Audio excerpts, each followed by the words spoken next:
Nou, hierdie is nou 'n tipe dingetjie wat ek in my lewe, het ek na dit gekyk, en vir my was dit net 'n blokkie met 'n klomp verskillende kleure wat glad nie sin maak nie. En ek het gedink dit was net vir daai uitverkore min mense wat eintlik nou sal verstaan hoe hierdie ding in plek val. So ek het dit eintlik maar vir die grootste gedeelte van my lewe, het ek hierdie, kan ek maar in Engels gebruik, Rubik's Cube, het ek eintlik maar vir my. Nou ek weet nie wie is saam met my op daai ene. Wie sê, jy het hom al baie gesien, en elke speelgoedboks lê een, ergens iewers, maar jy het vir hom vir my, asof die ding vuil is of so. En dan wil ek nou vra, wie hierso vanoggend sê, luister hierso, ek was nog nooit geïnteresseerd in hom nie, en ek gaan nooit wees nie. Is daar ook sulke mense vanoggend, ek glo daar is 'n paar. Goed, en nou wil ek die derde ding wat ek wil vra is, wie kan van my sê, ek is 'n kenner, ek kan hierdie ding in 'n rekordtyd aan mekaar sit, het ons so iemand in die huis, yes, ek het gedink, dit sal die jonger generasie wees, dankie Lizzie, jy sal vir my moet kom wys, hoor. Ja, so daar's so iets van almal met dit, ek gaan terugkom na hierdie Rubik's Cube toe, want ek glo dat die Here vir my dit gegee het as 'n illustrasie vanoggend, om te probeer verduidelik of beter te verstaan, dit wat ek vanoggend graag oor wil praat. Dit is betroubaar en toevertrou die gelykenis van die Rubik's Cube. Dis waar ek vanoggend graag wil praat, en ek wil graag die skrif wat Jan en Mariaan laas week so mooi begin het oor, en vir ons verduidelik het, wat ons regtig voel, is dit wat die Here ons invat vir hierdie jaar, die seisoen wat hy met ons praat oor, is dit wat op hierdie baniere is, 2 Timoteus 2 vers 2, wil ek graag vanoggend saam met jou 'n bietjie uitpak en dissekteer, want ek persoonlik glo, wanneer ons die dinge 'n bietjie beter verstaan, is dit baie makliker om dit deel te maak van ons lewe, en ons het ook baie makliker dat daai skrif of daai woord vrug dra in ons lewens. So ek vertrou die Here, soos ons dit vanoggend so begin dissekteer, dat ons dit ten volle sal kan deel maak van wie ons is, en dat dit sal vrug dra in ons lewens vir die volgende seisoen. So, kom ons bid 'n oomblik saam. So Vader, ek wil vanoggend bid spesifiek oor u woord, en ek wil bid dat u die woord sal lewend maak in ons harte, Here. Baie keer dan besluit ons saam self vooraf, of die vyand kom met 'n set, dat hierdie te moeilik is om te verstaan, of dit is nie prakties genoeg nie, maar Here, dankie dat u vir ons vandag die ligte laat aangaan, om dit so te laat sin maak, dat ons weet dat wanneer ons alarms môreoggend afgaan, presies waar dit inpas in ons lewe. En ons sê vir u dankie daarvoor, Here. Ek bid u seën af op u woord vanoggend, en dankie Heilige Gees, dat u die een is wat dit vir ons lewend maak. En ek bid dit in Jesus se naam. Amen. Nou ek gaan in hierdie hoofstuk, ek net 'n paar verse vanoggend lees, en ek gaan begin met die Paulus se brief aan Timoteus, so dis sy tweede brief wat hy vir hom geskryf het, en voor ek dit gaan lees, wil ek net so 'n klein bietjie agtergrond gee, miskien oor wie, net 'n bietjie, laat ons vir Paulus en vir Timoteus so klein bietjie meer leer ken, en dan ook bietjie te verstaan oor wat is die situasie waarin hulle self bevind het, toe Paulus hierdie brief geskryf het. Jy weet, baie keer hoor ons hierdie name in die Bybel is Moses en Paulus en Petrus, maar ons is nie altyd lekker seker, waar pas die goed in nie, en dan knik ons, jy weet, in verstomming, as iemand iets sal uitlees, maar ons verstaan nie altyd hoe dit deurgaan nie. Ek onderskat niemand se intelligensie vanoggend hierso nie, ek wil net graag vir my eie, dis belangrik vir myself om te kan verstaan waar ons osself bevind. So, nadat Jesus opgevaar het na die hemel, lees ons aan die einde van die evangelies, het hy vir sy disippels die opdrag gegee om die evangelie nou verder te vat. Nou, meeste van die disippels het onder die Jode self begin werk in Jerusalem en in die omgewing, maar daar was 'n man, sy naam was eers Saulus, hy het later Paulus geword, en hy was radikaal teen Jesus. En hy het Christene doodgemaak links en regs, wat enige iets gelyk het asof hulle volgelinge van Jesus was. Maar hierdie Paulus, wat eers Saulus was, hy het kragtadige ontmoeting met God gehad op sy pad na Damaskus, waar hy op pad was om nog Christene te gaan doodmaak. En ons lees hierdie verhaal in Handelinge 9. So jy is welkom om dit bietjie te gaan lees as jy graag wil.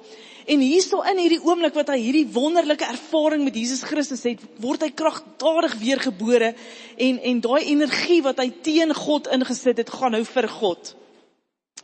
En Paulus begin toe, en God roep hom om die evangelie te begin versprei onder die nie-Jode. En daarvan lees ons in die tweede gedeelte van Handelinge, die laaste hoofstukke, waar Paulus op reis gegaan het, ons noem dit sy sendingreise, en hy het begin en hy het die evangelie versprei, en hy het kerke geplant in 'n gebied wat ons vandag ken as Turkye. So die moderne Turkye, dit was in daai area wat hy dit opgesit het. Jy kan van die kaart opsit asseblief. En as jy mooi kyk op daardie kaart, dan sien ons, hy sal nou verskyn, sien ons die verskillende sendingreise wat Paulus gehad het. Nou, daar's 'n dorpie op een van hierdie eerste sendingreise wat hy gehad het met die naam van Lystra. En in Lystra ontmoet Paulus vir Timoteus. Timoteus is 16 jaar oud en hy het 'n Griekse pa gehad. Maar hy was goed geskool in die woord van God, in koninkryksbeginsels deur sy ouma en sy ma. Nou, Paulus noem hulle nogal. Wanneer hy van hulle praat. En sy ouma en sy ma het hom mooi opgerig in die woord van God. So by die tyd wat Paulus vir Timoteus ontmoet op 16-jarige ouderdom, was hierdie 'n jong man wat al reeds sy pad geloop het met die Here. En min of meer rondom die ouderdom van so omtrent 2021 toe hy begin reis saam met Paulus. En hy het op hierdie sendingreise gegaan en hy het alles wat hy kon, het hy geleer by Paulus. En in daai proses, soos wat die jare gegaan het, rondom die ouderdom van 35 en 40, is hy toe nou georden as die pastoor of die leier van die gemeente, in een van hierdie gemeentes van die naam van Efese. Die gemeente in Efese, dit is ook die brief aan die Efesiërs wat Paulus later skryf, dit was Timoteus se gemeente. So hierso sien ons 'n jong man wat Paulus ontmoet, 16-jarige ouderdom. Hy reis saam met hom vir 'n goeie 10 jaar plus en hy word dan georden as een van die pastore of leiers van hierdie gemeente in Efese. En dit is min of meer waar ons onsself bevind in die geskiedenis. Op die tyd wat die brief geskryf was Timoteus eintlik het ongelooflike uitdagings beleef. Want wat gebeur het is, die Romeinse keiser Nero het Christene begin doodmaak. En hulle het hulle op gruweldade, gruwelmaniere doodgemaak en die Christene vervolg. So Timoteus vind homself in 'n baie moeilike plek, want ouderlinge, wat saam met hom ouderlinge was in hierdie gemeente, en ook lede van die gemeente, het die geloof gelos. Nie net die kerk nie. Het die geloof gelos, want hulle lewens was in gevaar. Hulle kinders se lewens was in gevaar. Want keiser Nero het mense doodgemaak links en regs. En Timoteus vind homself in so 'n ongelooflike, ongemaklike, spanningsvolle plek. Paulus selfs het in die tronk vir sy geloof. Kan nie vir Timoteus gaan kuier nie, moet vir hom 'n brief skryf. En hy skryf hierdie brief. En die tweede brief, 2 Timoteus, is 'n brief van aanmoediging, bemoediging vir Timoteus, as jy hom lees. Maar ek wil net 'n paar verse hier uithaal waar Paulus met hom praat. En dit is ek gaan sommer net vers 2 Timoteus 2 vers 2 gaan ek lees. Hy sê, vertrou die waarhede wat jy voor baie getuies van my gehoor het toe aan betroubare mense wat bekwame is om dit aan ander te gee. Nou die Amplified Bible beskryf daai ding, daai toevertrou aan ander, sê hy soos 'n kosbare skat. So jy moet soos 'n kosbare skat hierdie toevertrou aan ander rondom jou. Nou hiersoos die kerk is in gevaar, Christene se lewens word bedreig, en die verspreiding van die evangelie is nou, dit was nog nooit so belangrik, soos in hierdie tyd, wat die kerk vervolg is nie. En dit is die plek wat Timoteus homself vind, en dit is die plek waar Paulus dan vir hom skryf hiervan. En dan sien ons in hierdie vers 2 goed wat Paulus oor praat, en hy, as jy van die volgende skyfie kan opsit asseblief, die manier hoe hy oor hierdie ding praat is amper soos daai, ek dink hulle noem dit die eindlose spieeleffek. Dit is wanneer jy 2 spieels te mekaar sit, jy al gesien dit lyk dit asof dit gaan nooit ophou nie, soos dit hulle mekaar weer speel. En dit is asof Paulus hierdie stukkie wat hy met Timoteus oor praat, op daardie manier vir hom neerlê. En vir hom sê Timoteus, hier's 2 goed wat moet herhaal en herhaal en herhaal en herhaal. En dis hierdie 2 goed, betroubaar en toevertrou. Betroubaar en toevertrou. En dan weer betroubaar en toevertrou. Hy sê, en ek wil vanoggend wil ek net oor hierdie 2 woorde iets sê, en dan gaan ek dit prakties maak en ons gaan afsluit. Paulus sê nie vir Timoteus, hoor hierso Timoteus, ek wil hê jy moet hierdie toevertrou aan beroemde mense. Jy weet, daarom ouens wat iewerster gesig op die TV is, wat die ding kan verder vat. Hy sê nie dit vir hom nie. Hy sê nie, ek wil hê jy moet dit toevertrou aan mense wat geleerd is nie. Jy weet, 'n ou met 'n diploma en 'n graad en 'n ding, hy kan daar 'n bietjie verder kom as die ou daar op die straat. Hy sê nie dit nie. Hy sê nie, ek vertrou dit toe aan ryk mense nie. Jy weet, soms ouens met geld, hulle sal om die vliegtuie kan klim en die evangelie kan verder vat. Hy sê nie dit nie. Hy sê ook nie perfekte mense nie. Moet dit ook nie toevertrou aan mense wat net bereidwillig is nie. Moet dit nie eers toevertrou aan mense wat oulik is nie. Vertrou dit toe aan betroubare mense. Betroubare mense. En weet jy wat, dit kwalifiseer as ons dit kies vir jou en vir my, maak nie saak waar jy is nie. Betroubare mense. En ek het myself die vraag gaan vra, ek moet ons 'n ding verstaan, voor ek hom kan doen. Ek vra myself die vraag af, Here, hoe lyk 'n betroubare persoon? Wat bedoel jy met betroubaar? En hier is die ding, dit is iemand wat die skat, dit wat aan hom gegee is, waarde aan heg. En wat waarde heg aan die persoon wat dit vir hom gegee het. As ek vir iemand moet sê, hoorie, ek het hierso 'n botteltjie water, as ek kan enige iemand vra, wil jy nie net vir my hierdie botteltjie, as ons hier klaar is, kom bys toe vat nie. Nou kan ek omdraai en loop, en ek kan hoop hierdie persoon sal dit uitbring by die kombuis, is ek reg. Maar omdat dit net 'n botteltjie water is, as die ou vergeet, is dit die einde van die wêreld nie. Maar wat ek vanoggend ook saamgebring het, is 'n ringeboksie. As ek 'n ringboksie het, dan gaan ek 'n bietjie anders daaroor dink. Dan gaan ek soek na iemand wat ek weet ek hulle pad mee gestap het, wat hulle self al betroubaar bewys het in die verlede. En ek gaan daardie persoon hierdie ring, hierdie boksie aan toevertrou. Ek gaan nou oor die woord toevertrou bietjie meer sê. Maar dis die persoon wat dit wat ek vir hom gee, waarde aan heg, wat die waarde besef van die, maar wat ook waarde heg aan my. Die een wat dit vir hom gee. 'n betroubare persoon heg waarde aan die skat. Heg waarde aan dit wat vir hom gegee word. En Paulus het so 'n persoon in Timoteus gevind. Hy het gesê, Timoteus, ek is trots op jou. Ek het jou vir jou dopgehou oor die jare. Jy is betroubaar. Jy heg waarde aan die evangelie. Timoteus het nie ook net so goed gevat en gewaai en gesê, weet jy Paulus, ek hoor hierdie ding wat jy praat oor die evangelie, maar weet jy wat, nee, my familie is nou in gevaar en ek wil net vir jou sê, baie dankie, maar nee, dankie, ek is klaar met die kerk, die evangelie en alles wat daarmee saamgaan. Hy het dit nie gesê nie, Timoteus was 'n betroubare persoon, hy het inteendeel, die Bybel praat van, is 'n plek van onsekerheid, 'n plek van bekommernis, wat hy homself kon gevind het, maar hy het geweet dat hy weet, hierdie evangelie moet verder gaan. Hy was 'n betroubare persoon.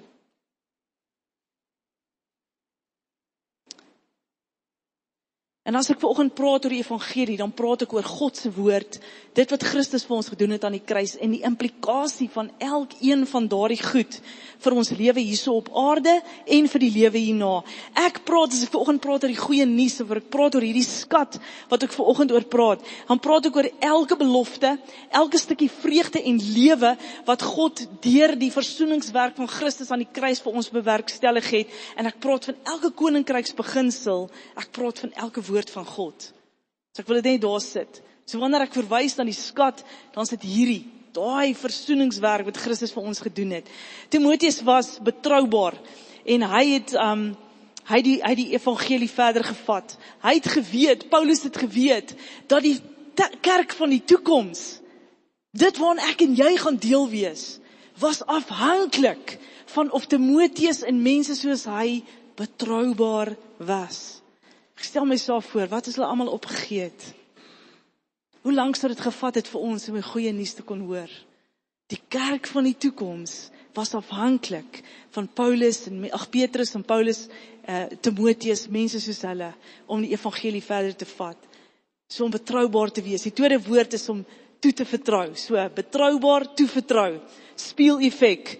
Oor en oor. So Paulus sê vir Timoteus, jy moet hierdie gaan toevertrou aan mense wat dit weer kan toevertrou. Betroubare mense wat dit weer kan toevertrou. Nou moet hulle weer betroubare mense kry en wie hulle dit kan toevertrou. Dit moet aangaan en herhaal en herhaal. Kom ons kyk na die woord toevertrou.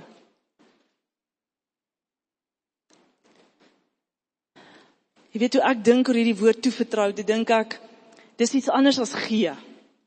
Ek kan vir enigiemand 'n bottel water gee. Maar wanneer ek toevertrou, ek weet nie van jou nie, maar ek is so, dan vat ek hierdie boksie Dan sit ek hom in iemand se hand. Dan vou ek hulle hand toe. Dan sê ek, kyk my in die oë. Jy gaan seker maak, hierdie is by Sadrag se troue. Verstaan ons mekaar? Is ek reg as ek dit sê? Enige iemand anders? Jy gaan nie hierdie op die kombuistafel sit, of daar in die parkeerarea, en sê, hoorie, by the way, die ring wat hulle nodig het vir Sadrag se troue, ek het hom sommer daar op die wiel gesit by die kar. Kan jy hom net daar kry, en net seker, nee, ons sit hom in die persoon se hand. En dan kyk ons hulle in die oor, dan sê jy hoor my nie, hierdie gaan Saterdag op die troue wees, is dit reg so? Saam my?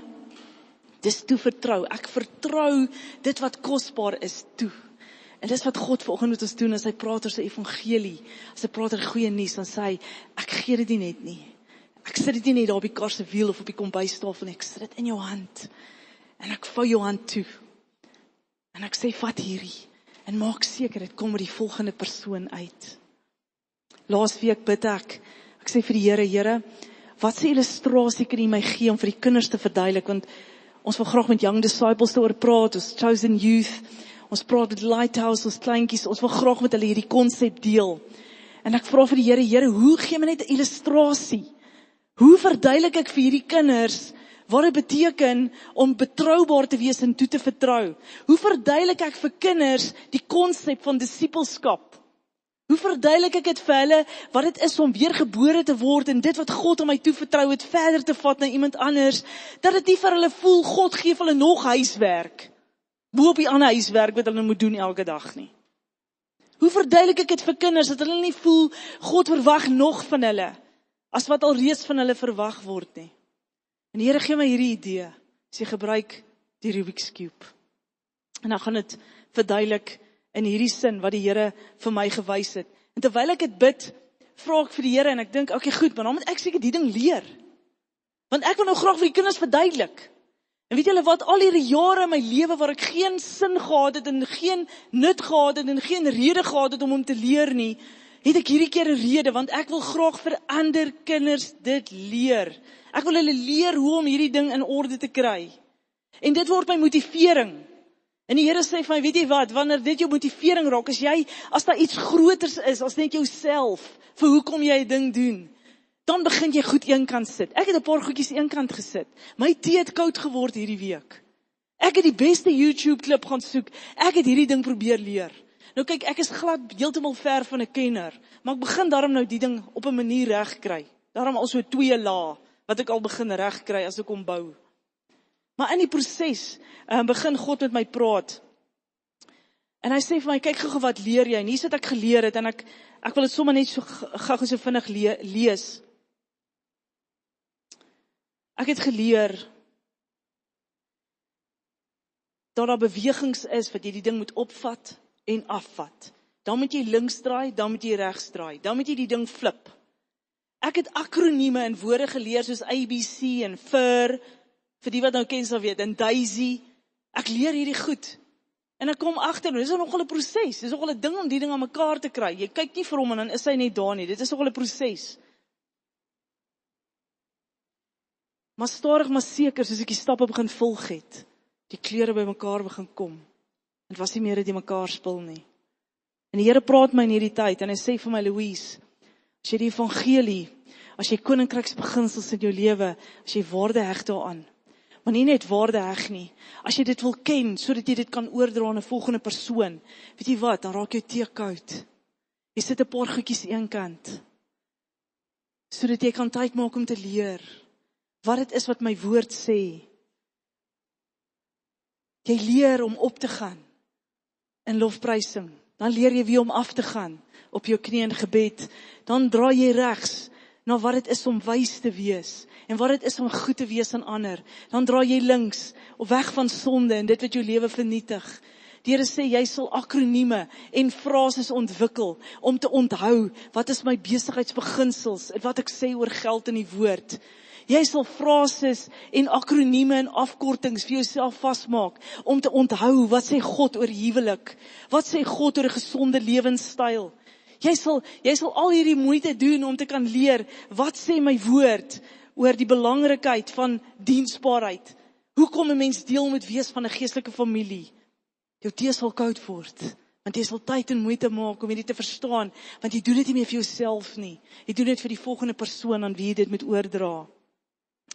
Die Here sê vir my, jy sal die proses waardeer. Jy sal waarde heg in die proses en jy sal intentioneel en toegewyd wees om hierdie proses te leer, sodat die kleure van jou lewe in plek val volgens my koninkryksbeginsels.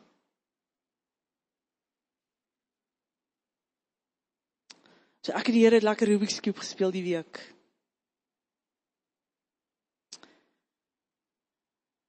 Die woord van God, wanneer ons dit oopmaak, wanneer ons in gebed voor hom is, dit vorm daai YouTube klip wat vir ons leer, hoe om die kleure van ons lewens in plek te kry. Hebreërs 4 vers 12, en ek wil sommer net vinnig verwys na hierdie skrifte. Hebreërs 4 vers 12 sê, die woord van God is vol lewenskrag en energie. Dit is nie soos die beeld wat ergens uit druk uitgaan nie. Dit is nie soos die vandag se koerant wat reeds oud nuus is nie. Nee, die woord van God sê, dit is vol lewenskrag en energie. Dit is skerper as 'n swaard met twee kante. Dit sny diep tot in ons innerlike wese, tot in die gewrigte en murg, en dit vlek ons diepste motiewe en oorwegings oop. Wanneer ons in die woord is, dan leer ons onsself ken in ons diepste wese. 2 Timoteus 3 vers 16 en 17 sê, die hele skrif is deur God geïnspireer. Daar was die geskrewe woord wat die mense geskryf het, en God het geblaas oor dit, lewe in dit ingeblaas. En dit sê, dit is nuttig om ons te onderrig, dit leer ons, die verkeerde weë te weerlê, om ons te reg te wys, en om die regte leefstyl by ons te kweek. Dit is God se manier om sy mense voor te berei vir hulle taak, ten volle toegerus vir elke goeie ding, wat hy wil hê hulle moet doen. En dan sê Psalm 119 vers 105 sê, die woord van God is 'n lig vir my pad, en 'n lamp vir my voet. Het wys my, wanneer draai ons op, wanneer draai ons af, wanneer gaan ons links, wanneer gaan ons regs, wanneer flip ons, sodat daai kleure van ons lewens in lyn kom met God se woord. Ek begin so na einde se kant toe staan. Ek wil net dit sê, net soos wat ons aangaan om hierdie goeders te leer, dan begin ons ook ander leer. En weet jy wat die Bybel sê nooit? God het nooit van ons verwag ons moet perfek wees nie. Nooit van ons verwag ons leer mense ken wanneer ons die blokkies so onder 'n minuut kan doen nie. God verwag vir ons in die proses soos ons leer, om ook ander te leer. En soos wat ons dit doen, soos wat ons dit toevertrou, vertrou ons dit toe aan ons seuns en ons dogters. Vertrou ons dit toe aan daai mense wat saam ons werk. Vertrou ons dit toe aan daardie man of vrou wat saam met ons muffins bak of wors braai vir die fundraiser by die skool. Begin ons hierdie goed toe vertrou aan. Ons sit dit in hulle hande, ons vou hulle hande toe. En ons sê, hierdie is kosbaar, maak dit deel van jou lewe. Daar was 'n Amerikaanse evangelis van die naam van D.L. Moody, en hy het die volgende gesê, hy het gesê, uit 100 mense sal een persoon die Bybel lees.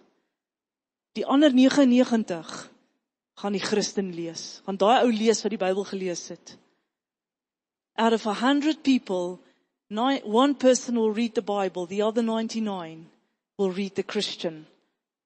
God het nooit gesê dat dit maklik gaan wees. Dit is interessant, as jy aangaan met die volgende vers wat ek nou gaan lees, dan besef ek, God het nooit gesê het gaan maklik wees. Ons sit nie onder vervolging soos wat Paulus en Timoteus in hulle tyd gesit het nie. Ons word nie doodgemaak vir ons geloof nie.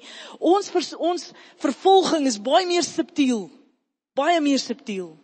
Daar in die vriendegroepe, by die werksplekke, op die televisie, die social media, dis baie meer subtiel, maar dit is net so ongenaakbaar en dodelik vir ons geestelike plek.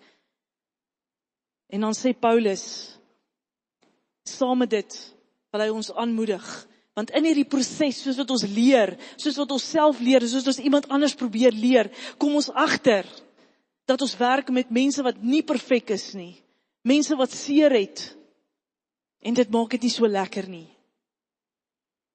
Maar dan kom Paulus en hy moedig ons aan, soos hy vir Timoteus gedoen het. Hy sê, vers 3, verduur saam met my lyding, soos 'n goeie soldaat. Hy sê Timoteus soos 'n soldaat, soos 'n atleet, soos 'n boer, leer uit hulle lewens uit. Dinge is nie maklik nie, maar daar is 'n beloning. Dit is die moeite werd om voort te gaan. Hy sê, soos 'n goeie, verduur saam met my lyding, soos 'n goeie soldaat van Christus Jesus. 'n Atleet word nie gekroon, as hy nie volgens die reëls deelneem nie. Hardwerkende boere is die eerste wat die vrug van hulle arbeid geniet. Dink na oor wat ek sê, sê Paulus. Die Here sal jou help om hierdie dinge beter te verstaan. Verder moedig ons aan, net soos vir Timoteus, dat ons dit nooit uit ons eie krag hoef te doen nie. Hoe wonderlik is dit? Ek hoef nooit uit my eie krag uit my lewe in te rig volgens God se koninkryks beginsels en toe te laat dat die kleure van my lewe in plek val nie. Ek hoef dit ook nooit oor te dra, toevertrou aan iemand anders uit my eie krag uit nie. Waar het ons as krag uittrek? Ons trek dit vanuit ons intieme verhouding met God en sy betroubaarheid. Hy sê vir hom in vers 1, hy sê, Timoteus my kind, staan sterk. Die Amplified Bybels beskryf dit so, hy sê, staan konstant sterk. Met ander woorde, dit is 'n aaneenlopende proses. Staan sterk in die genade wat God deur Christus Jesus in jou bewys het. Kyk hoe mooi sê die Passion Translation. It said, Timothy, my dear son, live your life empowered by God's free-flowing grace, which is your true strength found in the anointing of Jesus and your union with him. Trek jou krag uit dit uit. God het nooit van ons verwag met ons eie krag te doen nie. Trek van daai intimiteit met God. Goed, ons kom in vir 'n landing. God, net op 'n praktiese vlak, God praat met ons hierdie jaar. Hy praat met ons in hierdie seisoen om betroubaar te wees en om toe te vertrou dit wat God vir ons gegee het.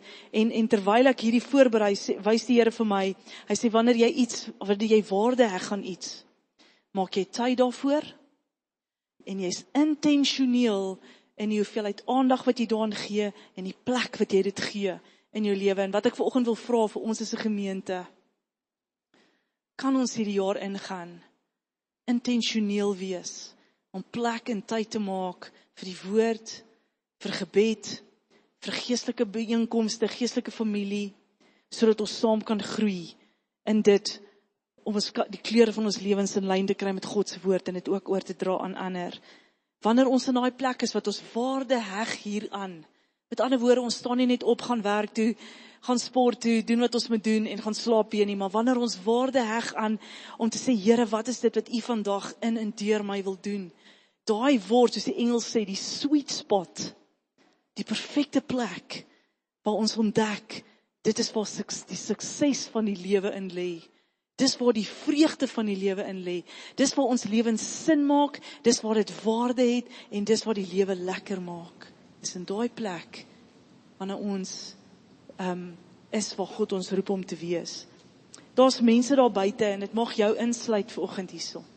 Maar daar's mense daar buite wat swaar kry onder depressie. Swaar kry onder bitterheid, finansiële druk, huweliksprobleme, onvrede in die huis. Mense wat sukkel en swaar kry met minderwaardigheidskomplekse, wat sukkel met skaamte, skaam kry oor goed, skuldig voel oor goed, mense wat sukkel om hoop te vind in die lewe, en die lys gaan aan. Hulle sukkel, want die lewe se deur mekaar kleure maak nie sin nie. En hulle wag vir my en jou. Hulle wag vir my en jou, om te kom en vir hulle te wys, sonder om perfek te wees. Maar hier is hoe ons, volgens God se koninkryks beginsels, die kleure van ons lewe in plek kry. Hulle wag vir my en vir jou. So ek wil vra, as jy weer na hierdie banier kyk, of na ons plakate daar in die voorportaal en sien daar skrif, 2 Timoteus 2, sê die dinge wat God aan ons toe vertrou het, sê Paulus, al is ons onder druk, word ons vervolg, vat dit, heg waarde daaraan, en dra dit oor aan die volgende persoon. So kom ons bid saam, ek vra dat jy saam my gaan staan.